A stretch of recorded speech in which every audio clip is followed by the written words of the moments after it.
Good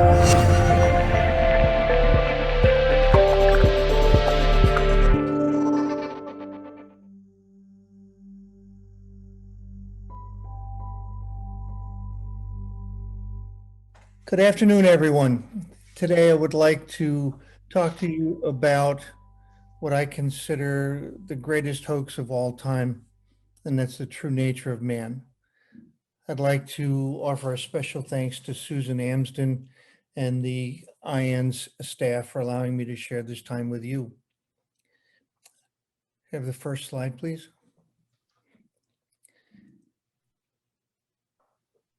What is it that I want to show today?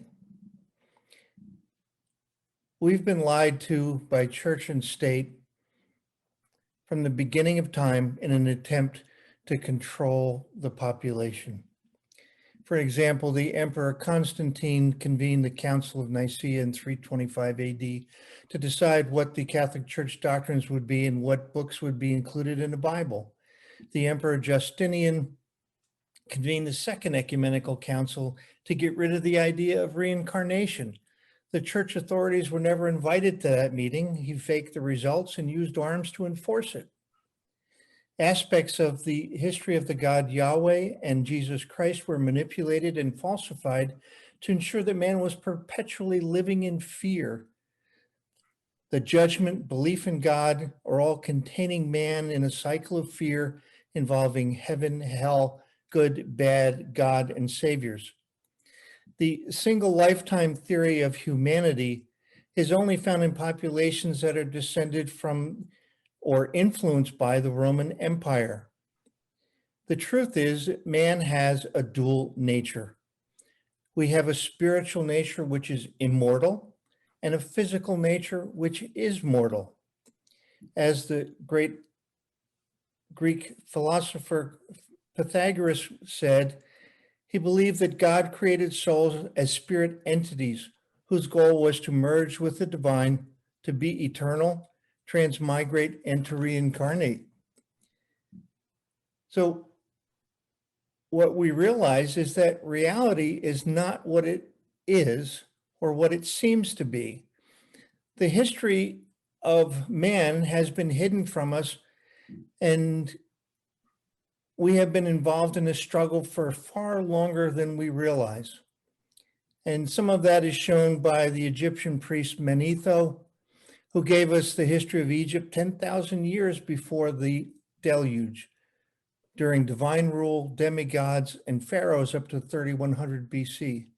Berossus, who was the priest of the Babylonian god Marduk, wrote the history of the gods and man from 432,000 years before the deluge, and prepared the Sumerian king's list that was written on stone and is sitting at the Ashmolean Museum in Oxford, England. So this is not a new struggle that we find ourselves in. What happens when we die is not what we've been led to believe, and we'll talk more about that. Next slide, please. So how did I get to this point in my 70 years? In 1994, I was minding my own business, and I was talking on a payphone and got struck by lightning. And it's not a new story. It's been publicized in the past, and certainly Dr. Oliver Sacks's book, Musicophilia, put it out in no uncertain terms. And I don't want to completely go through that whole exercise again, but what I do want to talk about is what was striking about my near-death experience.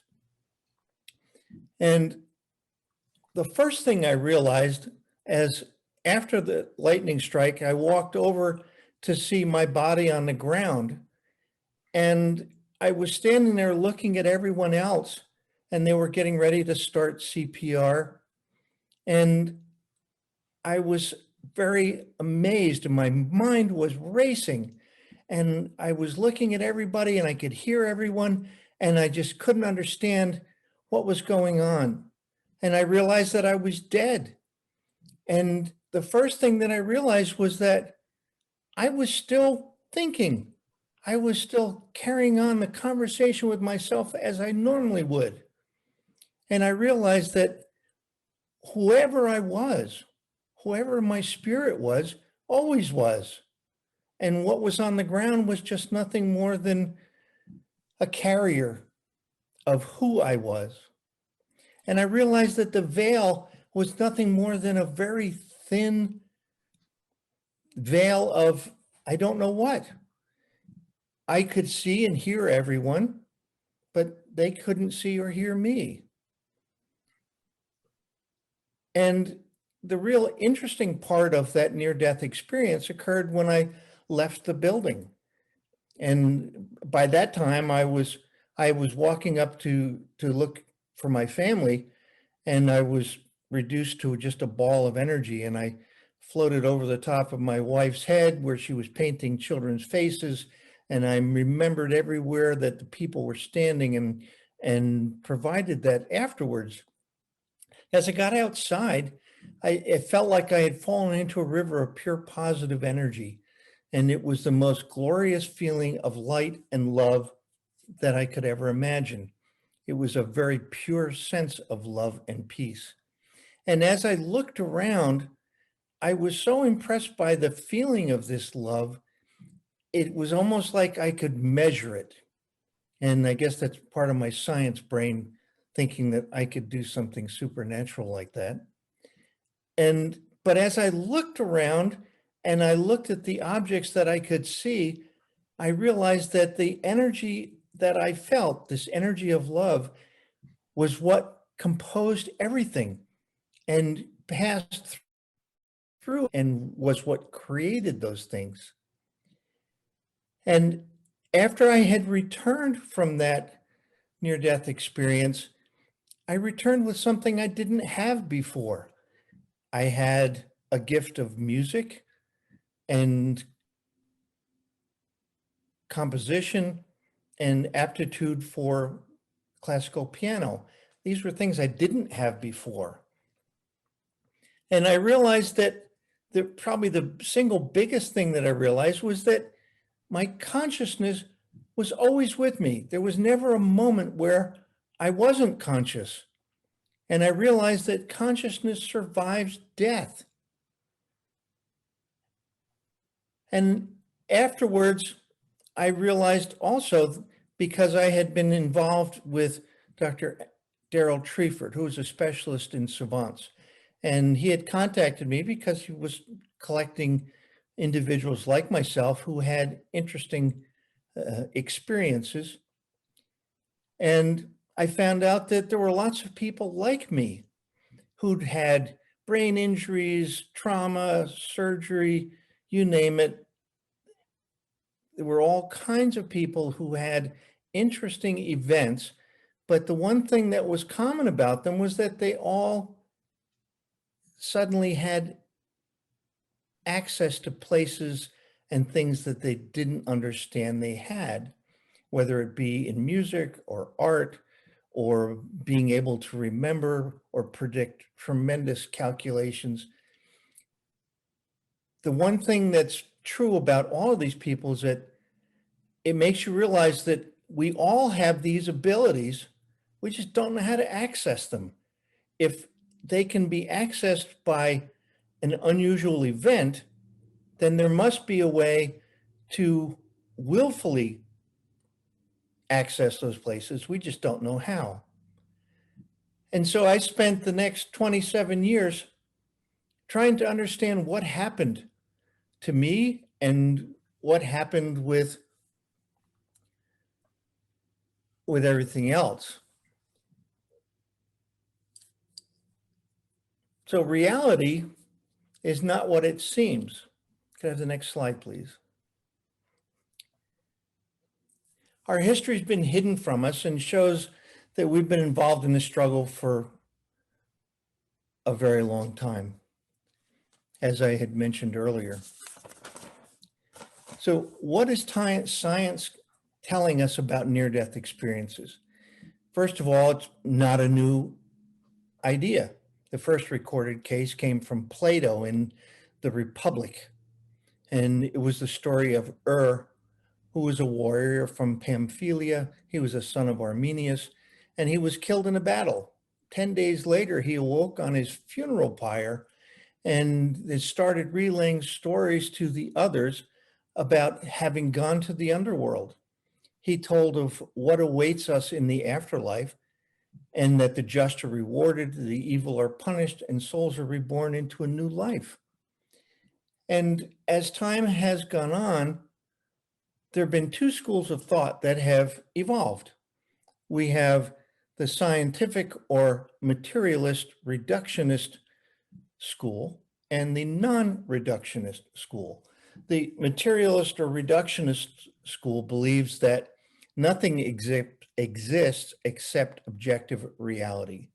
Consciousness comes from the brain, and there are lots of people that espouse that philosophy. Oliver Sacks, Kevin Nelson, many, many other scientific investigators, and they all believe that a near-death experience is from a dying brain. It's a natural end of a life process. And then there are those of us that fall into the non-reductionist school, that consciousness is not located in the brain. It is non-local, meaning it's not located in a particular time and space. And there are lots of scientific minds who would espouse this philosophy, being like Dr. Pim Van Lommel, Dr. Bruce Greyson, Dr. Sam Parnia, Dr. Ray Moody, lots of people in this category. And it all comes down to really one issue, and that is, what is consciousness?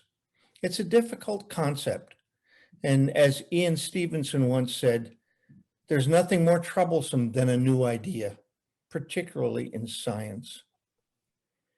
And I think at this point, it would be particularly instructive to discuss a case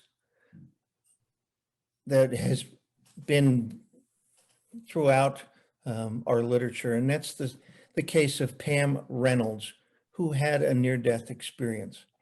And this is an interesting case because it's one of the few well-documented cases where somebody had a near-death experience while they were monitored, both cardiac and brain electrical activity completely flatlined. There was never a point in her case where she was anything but brain dead and cardiac dead. And I think that it's important to discuss this one particular case. So this was a woman who was having severe headaches, and she went to see her doctor, Dr. Michael Sabom, and she was referred to Robert Spetzler at the Barrows Neurologic Institute in Phoenix, Arizona. Dr. Spetzler had pioneered a special type of operation called standstill. And in this operation, they would put you on cardiac bypass. They would completely stop your heart and your brain activity. And at that point, they would do the surgery. So Pam was anesthetized. She was put to sleep. They hooked up the electroencephalogram, the EEG, to monitor her brainstem activity and any response that it recorded. She had auditory monitors put into both ears that delivered 100 decibel clicks, 11.3 per second to both ears. So she could not hear anything. And the brainstem response to all stimulus was monitored 3 different ways and continuously. She was given what's called hypothermic cardiac arrest, and she was put on an ECMO machine, that's extracorporeal membrane oxygenator, and which is commonly called a heart bypass. Her body temperature was lowered to 60 degrees Fahrenheit because at that temperature, there's less cellular damage that can occur. Her heart was stopped when she was at 60 degrees. She had a complete cardiac arrest. Her EEG, or her electroencephalogram, was absolutely flatline. There was nothing going on. She was brain dead and she was cardiac dead. And at that point, the blood was drained out of her brain by putting the head of the table up. And then Dr. Spetzler removed the aneurysm safely. And then after that was done, they leveled the table. I forgot to mention that after they reached the 60-degree temperature, they had stopped the bypass. The ECMO machine was turned off so that she did not have any activity whatsoever. And at that point, to reverse the process, the table was leveled, the ECMO was restarted, her body was rewarmed, her heart was restarted after 2 shocks, and then the EEG and cardiac rhythm were restored. And all of that seems pretty straightforward until she got to the intensive care unit recovery room. And at that point, despite the fact that she had had a monitored flat EEG and cardiac rhythm, being brain dead and cardiac dead, she had an out-of-body experience where she heard the cardiac surgeon say to Dr. Spetzler, the right femoral artery is too small. I have to open the left to start the bypass. She saw Dr. Spetzler use a skull saw called a Midas Rex to open her skull. She described the sound of it and the look of it. It's a brutish instrument and it has a horrible sound when it's on. She described it to a T. She described the tables and positions in the operating room of all the equipment. She described the things that were on the operating room table. She said that she watched the surgery from Dr. Spetzler's shoulder. She then had a tunnel experience where she met her grandmother and her uncle.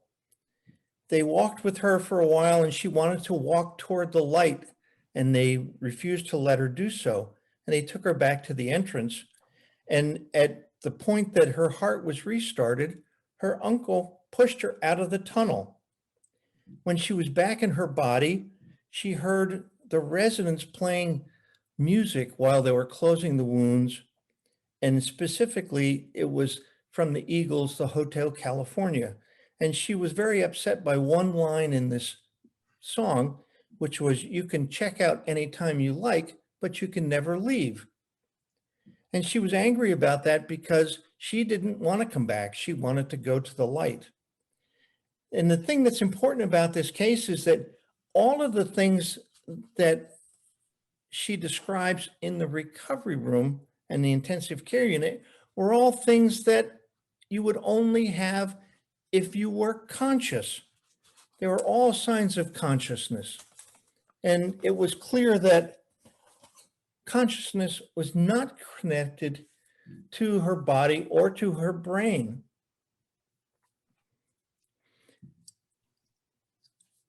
So now we have to discuss what is non-local consciousness and how is it possible? And here we have to have some help. And I've asked our quantum physicist buddy, Dr. Quantum, to give us some explanation of what non-local consciousness is and how it's related. Dr. Pim van Lommel said that consciousness is not located in a particular time and place, and it is therefore non-local or entangled. And could I have the next slide, please?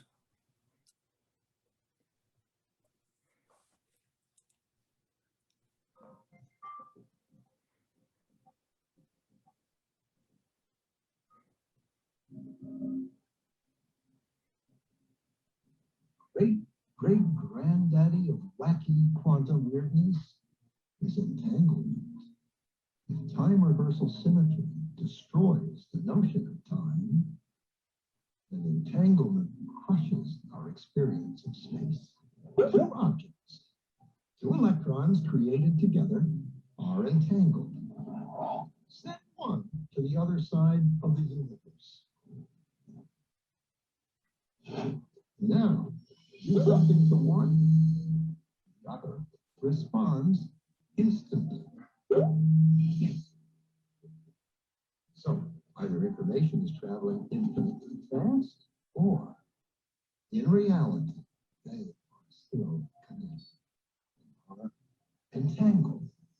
And since everything was entangled at the moment of the Big Bang, that means everything is still constant. Space is just a construct that gives the illusion that there are separate objects. Are you far enough down the rabbit hole yet? Can I have the next slide, please?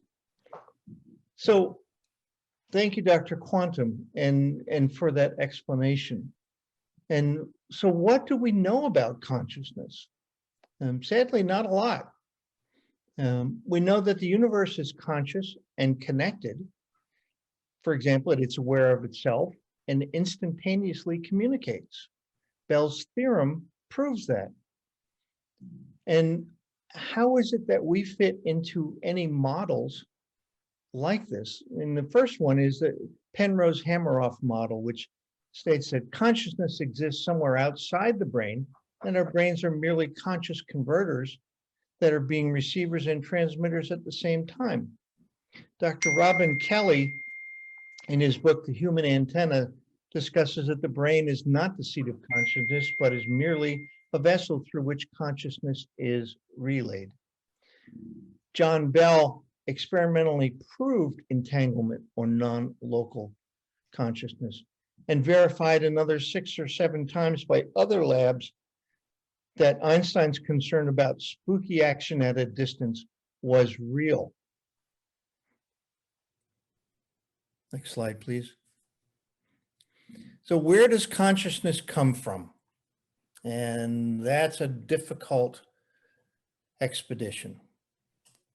And we get some information from an experiment that was done in 1981, where Don Elkins at the University of Louisville and Jim McCarty and Carla Ruckert were trying to establish contact with an alien civilization. And they thought that by using Carla as a channel that they may be able to contact an alien race. And unfortunately that didn't work, but what did happen was they contacted Ra, who was a social memory complex of 6th density beings. We're 3rd density, so they're way far more evolved than we are. And they're from the confederation of planets in the service of the infinite creator. So we have access to an incredible source of information, and they recorded all of these sessions and included it in a 5-book series called The Raw Material, The Law of One. And one of the things that Ra describes is the beginning of it all. And it's interesting because there are a lot of parallels between the book of Genesis and what Ra says. And Ra says that in the beginning, everything was infinity. Infinity became aware. That awareness led to a focus of infinity, and that became infinite energy or love of the creator. That energy moved from intelligent infinity due to an outpouring of creative force, which created patterns of holographic style as the entire creation. Patterns of energy regularized on their own local rhythms and fields of energy and created dimensions and universes in physical matter. Light, as a vibrational distortion of infinity, became the building block of matter. And as Genesis says, and there was light, which gave rise to everything else. Light was intelligent and full of energy, and thus the first thing of intelligent infinity, called the creative principle. The spiraling energy of light produced galaxies, suns, planets, consciousness, and planetary entities. Love was found to be a high order energy that caused intelligent energy to be formed from the potential of infinity, intelligent infinity. Love was the great activator and primal coordinator of various creations using intelligent infinity. Love created light, which can condense into material, period. So it was found that, and they suggested that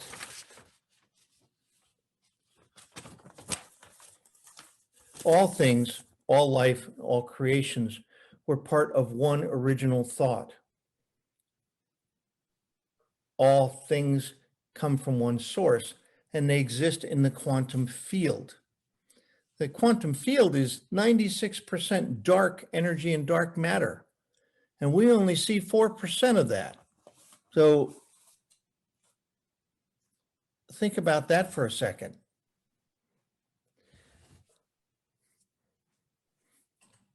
Next slide. So what is reality? And what did I see in my near-death experience? And I've often wondered whether I saw the God energy, that energy of love that they describe as being something that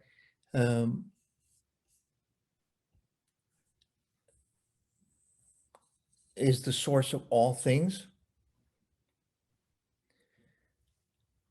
When we look at objects, these objects are made of molecules that are held together in some form that our brain recognizes. But the particles that make up those atoms are shared with lots of other things. So the fact that our brain recognizes that pattern, another entity or another being could look at the same thing and see something else entirely. The quantum electrodynamics says that the physical reality we see is entirely an illusion. But as Einstein said, it's a persistent one. Everything exists as an energy in a waveform that requires an observation by consciousness to collapse the waveform and precipitate an image. Heisenberg's principle of uncertainty suggests that light can be a wave or a particle, depending on what the experimenter is looking for. So our physical reality is something that's in equilibrium with the quantum field. Yet we don't understand how that works. The fundamental properties don't exist until they are observed by consciousness. So we all exist in a quantum field, and we're all connected to one another. Consider the story of an animal. And for example, if you live alone with your dog and you live at the end of a poorly lit street and it's late at night and all of a sudden you hear someone knocking at the door and they're asking for help.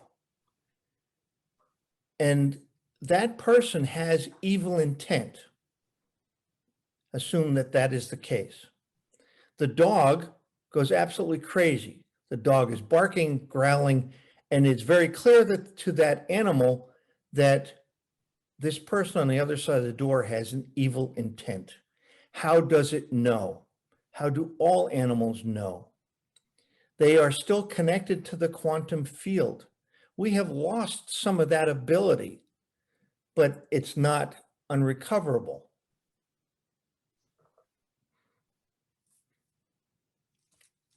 Next slide, please.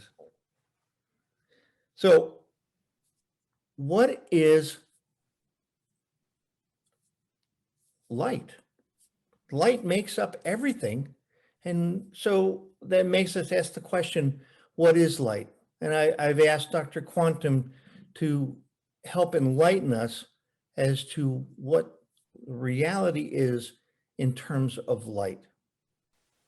As mentioned earlier, everything is made up of infinite potentiality, and the moment consciousness decides to create from that, creation takes place. The findings of physicist Thomas Young in his famous double-slit experiment helps to show this, and while doing so, sheds light on the quantum field and how our entire reality operates. And here we are, the granddaddy of all quantum weirdness, the infamous double slit experiment. To understand this experiment, we first need to see how particles, or little balls of matter, act. If we randomly shoot a small object, say a marble, at the screen, we see a pattern on the back wall where they went through the slit and hit.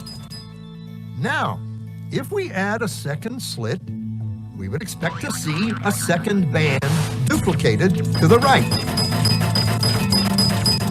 Now, let's look at waves. The waves hit the slit and radiate out, striking the back wall with the most intensity directly in line with the slit. The line of brightness on the back screen shows that intensity. This is similar to the line the marbles make.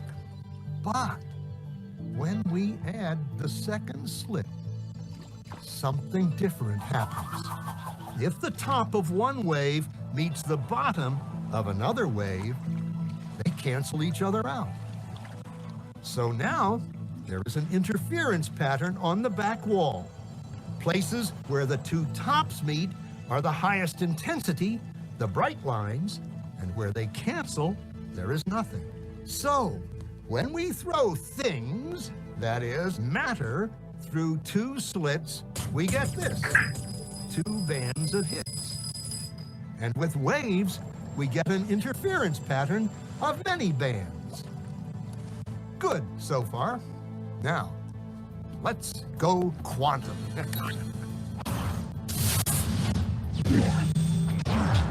An electron is a tiny, tiny bit of matter, like a tiny marble. Let's fire a stream through one slit. It behaves just like the marble, a single band. So, if we shoot these tiny bits through two slits, we should get, like the marbles, two bands. What? An interference pattern. We fired electrons, tiny bits of matter through. We get a pattern like waves, not like little marbles. How?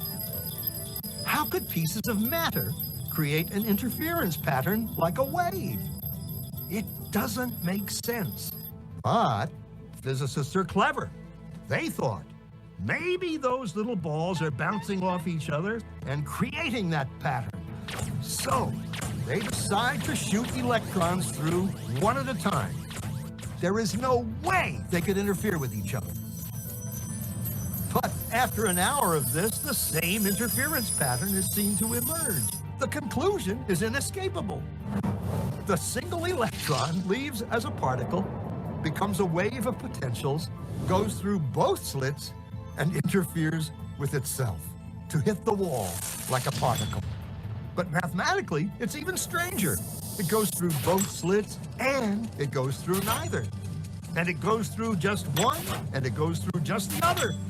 All of these possibilities are in superposition with each other. But physicists were completely baffled by this. So they decided to peek and see which slit it actually goes through. They put a measuring device by one slit to see which one it went through and let it fly. But the quantum world is far more mysterious than they could have imagined. When they observed, the electron went back to behaving like a little marble. It produced a pattern of two bands, not an interference pattern of many. The very act of measuring or observing which slit it went through meant it only went through one, not both.